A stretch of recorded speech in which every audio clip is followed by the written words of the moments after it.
Welcome to part 2 of stocks as listed securities. Ashley, why do we invest in stocks? We invest in stocks because they can be a valuable part of your investment portfolio. An investment portfolio is very important because it shows your earning over time when it comes to all your investments. It's also important to be able to look at that when it comes to new investments, when considering what you're going to invest in, and when people are considering whether or not you can invest in their stocks.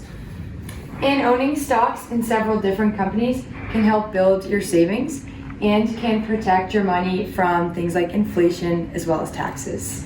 When owning stocks, it's a very good way to obtain growth within your own income. And it's hard to get that type of growth on a regular job. So that's why stocks are so important when it comes to your money and when it's with inflation and taxes.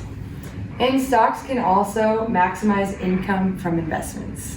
Investments are a very good way for you to, as I said before, grow that income. It's honestly one of the very few ways that you are able to bridge that gap between a regular 9 to 5 and actually making a difference and actually being able to grow your income and coming to that next bracket. So why doesn't everyone invest all their money in the stock market? Because there's risk involved.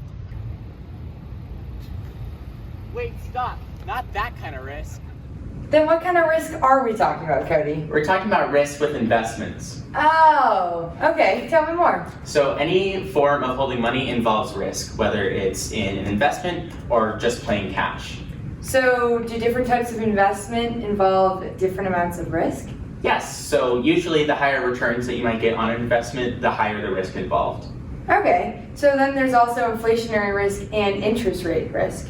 So with inflationary risk, investment returns must keep up with inflation rates because a large reason for why people invest in the stock market is to protect their savings and their money against inflation. And then with interest rate of risk,